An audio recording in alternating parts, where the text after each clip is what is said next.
The way to prepare for home ownership is to get educated and to assemble your team. Many people will come to a real estate agent because they're tired of paying rent. They know that what they're doing is they're making their landlords rich. They're paying off their landlord's mortgages, and they want to pay off their own.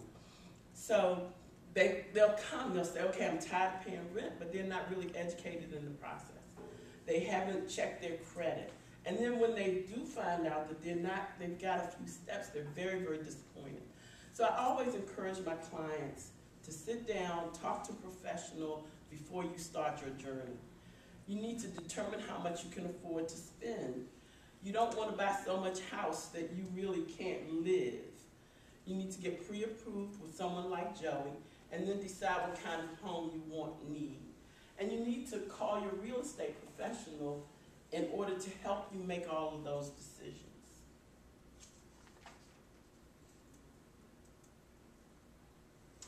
How do you find a good real estate agent?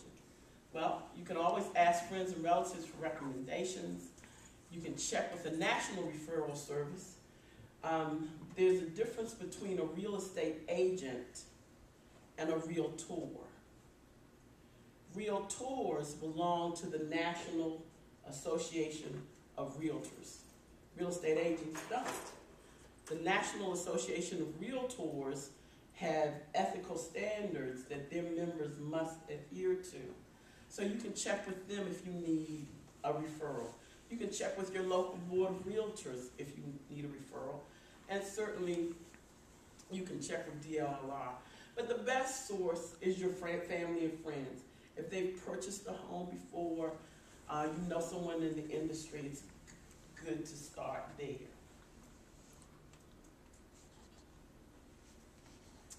Who do real estate agents work for? They work for you, maybe. I'll give you a couple of scenarios. I'm out looking for a house. I go into new construction. I like the house.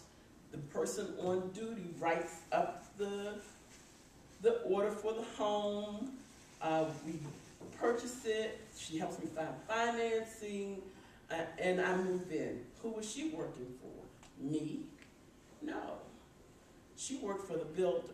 Was she out to make sure that I got the best deal possible? No. She worked for the builder. It's the same thing if you go into an open house. The agent on duty represents the seller.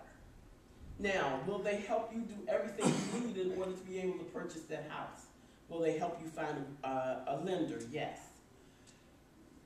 Will they get you pre-approved? Yes. Will they help you with the home inspection process? Yes. They will do all of that for you, help you get to closing, help you buy a house, but in the end, they represent the seller. A buyer's agent. Now you can take that same listing agent sitting on that house. If you're not going to buy that house and you're going to purchase a different property, they can represent you as your buyer's agent if you sign a buyer-broker agreement. If you do not have an agreement to work with that particular agent, they still represent the seller. So whenever you want to go out looking for a house, you should sign an agreement to have that agent represent you. Dual agency is somewhat of a misnomer. When you think of dual, you think of two. But in dual agency, there are actually 3 entities involved. Dual agency occurs when the house that you want to purchase is, you're working with the buyer's agent, for example, with Keller Williams Preferred Properties. She's shown you a property that's also listed by Keller Williams Preferred Properties, but with a different agent. So you've got 2 people right there. Now, the broker becomes involved because the broker becomes the agent because the broker now represents both sides of that transaction. And that's when dual agency occurs.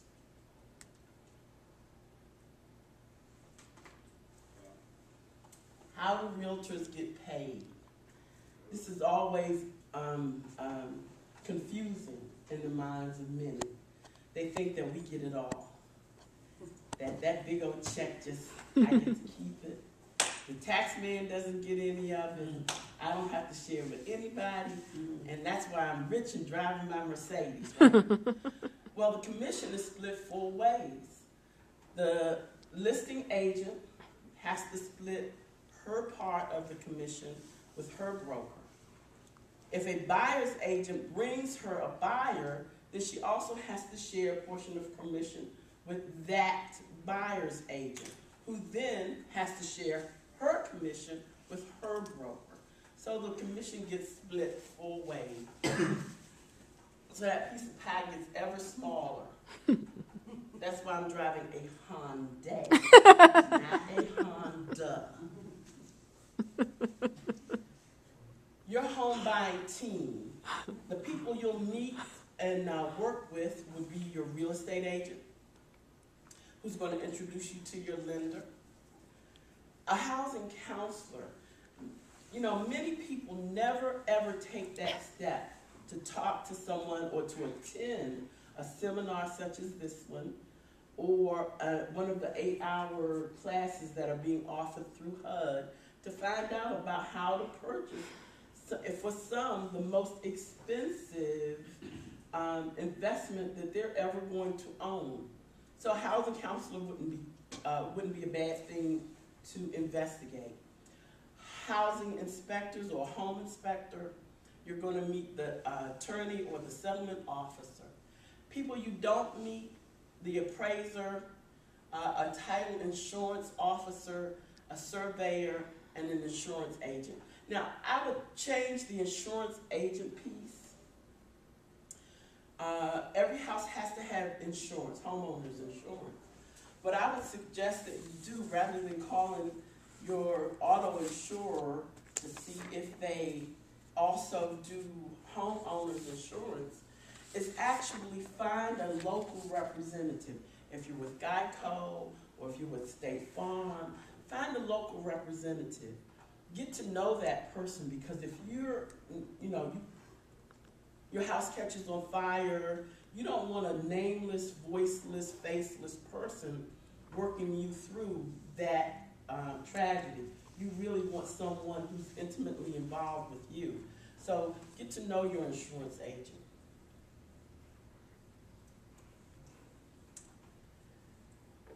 There are 2 rules in real estate, and many of you know them. What's the first rule? It begins with an L.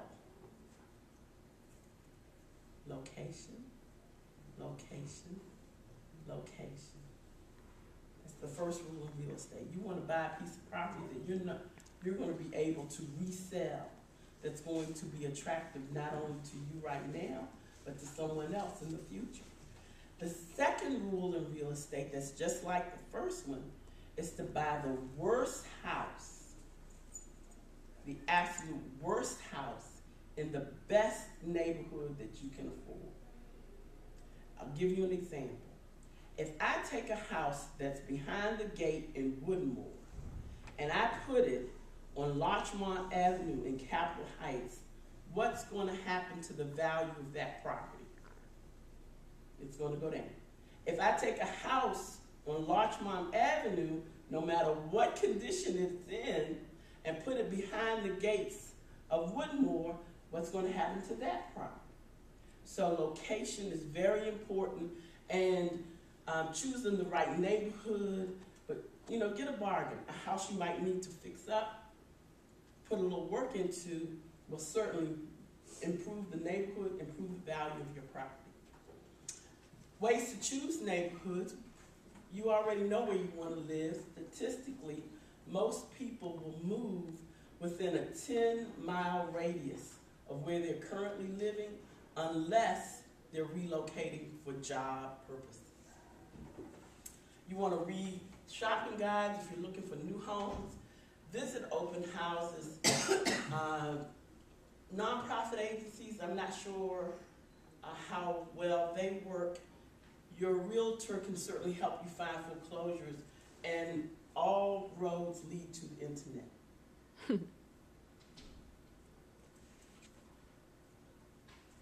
So once you've assembled your team, you've got your real estate agent, you're out looking for homes, you've already been pre-approved, you've got your letter, then you're going to go looking for your house, you're going to make an offer. When you present that offer to the seller, it is a useless piece of paper or useless pieces of a lot of paper. There's a lot of paper. So you take that offer, you present it. Once you've got that paperwork and that offer is now a fully executed contract, your real estate agent is going to make sure that it goes to the lender, to the title company. Your lender then is going to ask you to formally apply for a loan. Because even though you've been pre-approved, the house you buy is such an important part of that final process that he really won't let you get fully approved until he knows what you're buying. So you have to fill out more paper, a lot of that. You're going to apply for that loan. You're going to get your house an inspection. You're going to ask for your insurance company to insure it, and then you do a few other steps, and then you close on your loan.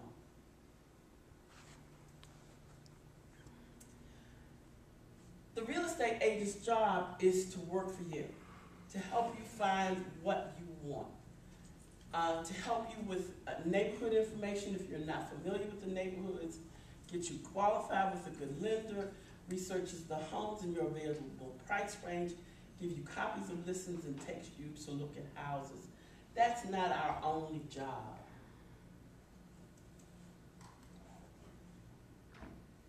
I'm going to encourage you a couple of times to stick within your budget. You may want that right there. I know I do. I like that kitchen. You might have to start with that.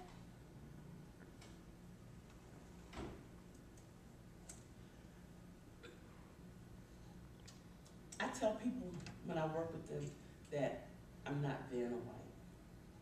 I mean, I'm a pretty face, but I'm not Vanna White. So, I help you write an offer. It is a huge financial obligation that I'm helping you to acquire. It takes skill to help you negotiate that offer. I'm going to refer you to other professionals, such as Joey, such as Dion, credit counselors, such as your accountant. And there's a lot of legal paperwork. I didn't write the contract, but I have to know what's in it. The contract usually was written by lawyers and passed down through generations and generations of litigation in order to get where we are now. I need to coordinate your transaction with all of our other team members, the title company, the lender, and manage the home buying process from start to finish. And if I've been in business for any length of time, there are molehills in every real estate transaction. Real estate agent's job is to help you navigate those molehills so that they don't become mountains and you actually get what it is your goal is. When you want to get to know a neighborhood, a good neighborhood, you want to visit it at different times of day or night. You want to consider real estate taxes and check out your local schools.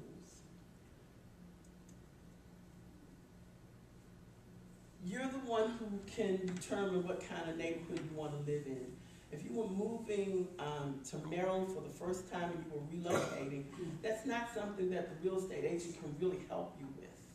You know, you can give her ideas about what your hobbies are, what church you want to attend, how long a commute you want to have between work, and then she can help you that way. But you're the one who decides actually the type of neighborhood that you want to live in. What do you want in the house? You really need to not make a 30-year decision on a temporary situation. So you need to think about the current and future size of your household, your living needs and interests, any special considerations such as handicap, accessibility, those kinds of items. There are definitely different types of houses: single family detached, townhouses or row houses, and condominiums. And all of them come with them a different lifestyle.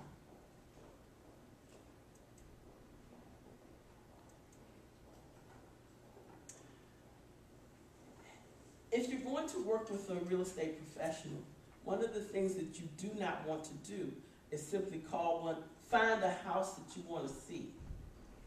Call a real estate agent and say, meet me at this property. You're only extending your search and you're wasting both of your times. You want to sit down and get that real estate agent to know what your criteria is, what you want. She can help you narrow your search so that you're not wasting a lot of time. You want to cross off properties that don't fit your criteria. There are over 4,000 properties on the market today. That's a lot. But you may not want to live in a one-bedroom condo. You may not want to live in Capitol Heights. You may not, there are a lot of things that would eliminate perhaps 3,999 of those properties. You don't want to have to be the one to cross all of those other properties off. Get professional help. You want to keep your goals in mind and then look closely at your top choices. When evaluating your dream home, you want to inspect the house, you want to estimate the expenses, and then double check the neighborhood. Hope is one of the nonprofit organizations that does housing counseling. They provide an 8-hour certificate program for first-time home buyers that Joey would be able to use if you wanted to use the My Home program or CDA or the FHLB program and you wanted a grant or certificate.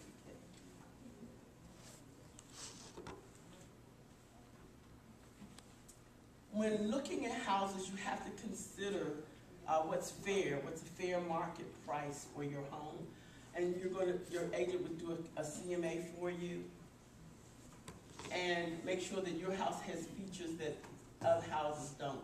We don't buy or sell houses in this area by square footage too often. Your offer, when making your offer, that offer is going to include the type of financing, which is going to be really important to your seller. Your agent will help you determine what your seller's motivation is. A seller can be motivated by a lot of different things, depending on the seller. If the seller is a developer, he's gone in, renovated the property, put it back out on the market, he's motivated by time. He's got money tied up in that property, he wants to get it out quickly. So an offer coming to him requiring a 90-day escrow period would not look good, would not look favorable. He would want someone who would be able to close in less than 30 days. Your agent needs to have that, know the motivation of your seller.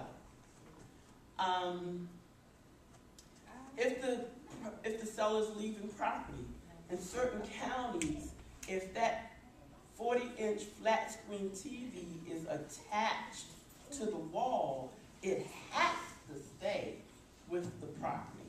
So you need to know what's staying with the property and what's not. And then contingencies. Contingencies in a contract are ifs. I'll buy this house if, and we'll talk about that a little later. Your offer will talk about the breakdown of fees and who pays them, and there's a time limit for seller acceptance sometimes. I tell my buyers, when you make an offer, we don't care when the seller accepts it. his motivation will determine when he accepts your offer. You have all the power. If he takes too long, all you have to do is withdraw your offer and go buy a different house. And there are no fees for taking back an offer or anything like that? It depends on when you take it back. As long as it's an offer, then there are no penalties. Once it becomes a fully executed contract, then there are some ways that you can withdraw that contract.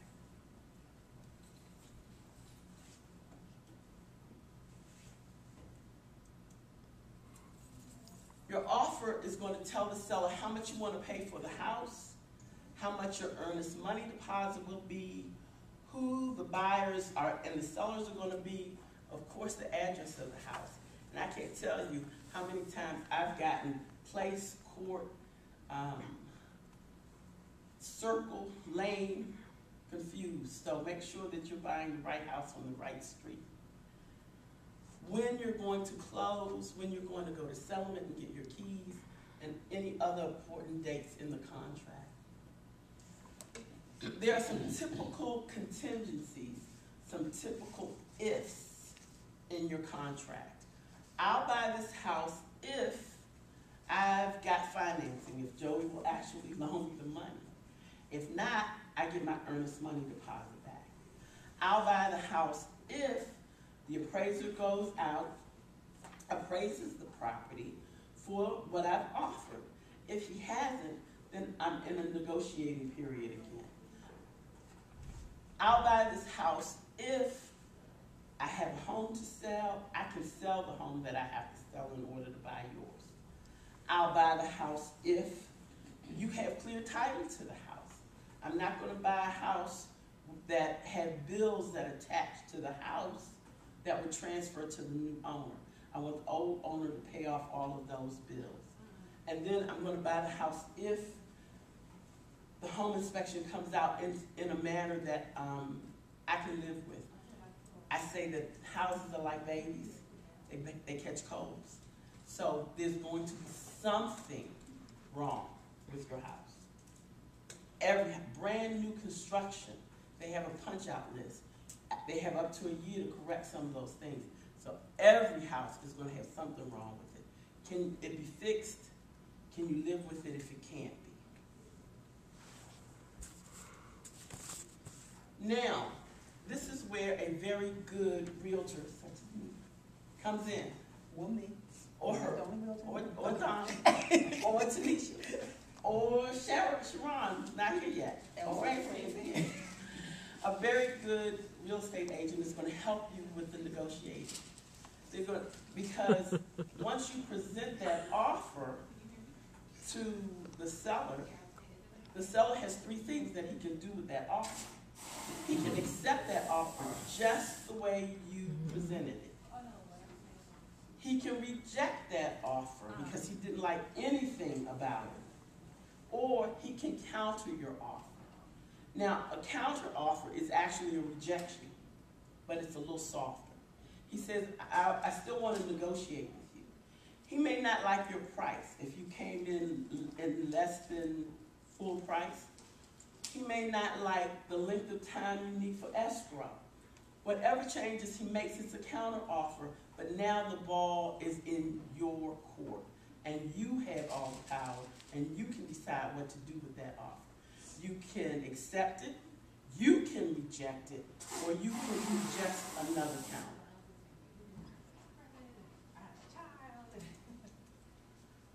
When you're preparing to close on your transaction, everything's been done. Joey has said, you got the money. The inspection came out, you like the appraisal, the home is, title work is done and it's all free and clear. You're going to do a final walkthrough to make sure that the house is still standing. That, you don't have water in the basement, you haven't created an indoor pool. You're going to review a copy of the HUD-1, and the HUD-1 is a list of all of the financials that have gone through on that house. You're going to get a cashier's check, not a personal check, but a cashier's check to bring it to the settlement. Bring your identification. We got you in practice when we gave you all of those papers to make that offer for the signing of the mortgage papers, because yes, you're killing another tree. And then you'll call your utility company so that you don't move into a dark old house. So this is what we've covered this morning. We've talked about the major steps involved in buying a home. We've talked about the typical roles of the real estate professionals that are involved in purchasing that home. We've talked about how you determine the type of house you want to buy, your wants and needs, how to find the right neighborhood, and the key aspects of a purchase offer.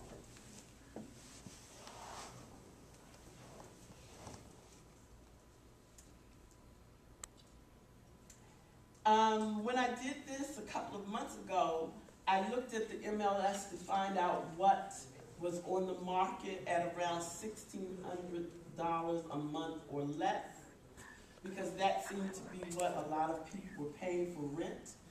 And these were some of the properties that you could actually own. Townhouse if you wanted, single family with 2-car garage. All of those were available for under $1,600. If you were looking for something a little bit more elaborate, then those were on the market for less than $2,000 or $2,500. And that's it for me. The end.